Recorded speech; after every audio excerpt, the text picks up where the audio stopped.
Dahil sa malakas na ulan, natapos na maaga ang Pride Festival kagabi sa Quezon Memorial Circle. At dahil sa dami na mga dumalo, bumigat ang daloy ng trapiko sa paligid at maging sa EDSA.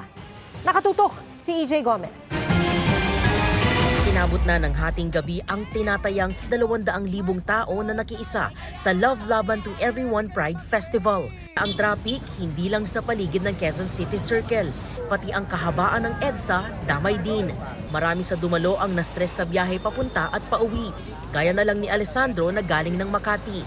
At sa probinsya pa raw ng Rizal siya uuwi. Sa MRT pa lang po, sobrang siksika na po talaga kami. Maging si Lady, hirap daw sa pagpara ng jeep. Halos lahat ng jeep is punuan. Nakuhanan niya ng motoristang sisa na kapwa ininda ang matinding traffic patungong Quezon City. Wala na silang masakit. May ilan na sinubukang magpara ng taxi pero ilang beses tinanggihan. Gusto po nila 400 po. Pag regular po, 200 pesos po. Iba po namimili po ng pasaya. Meron din namang nagtiis sa matagal na paghihintay at mahabang pila para sa libreng sakay ng Quezon City LGU. Para makatipid na rin po ng pamasahe. Sa isang pahayag, sinabi ng Quezon City Government at Pride PH na nakompromiso ang inihandang concert. Nabasa kasi ang electrical at sound system ng stage dulot ng malakas na ulan, dahilan para tapusin ng mas maaga ang programa.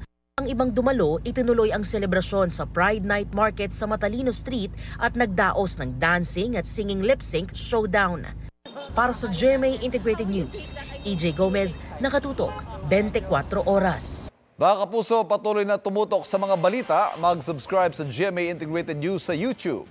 Sa mga kapuso abroad, samahan niyo kami sa GMA Pinoy TV at www.gmanews.tv.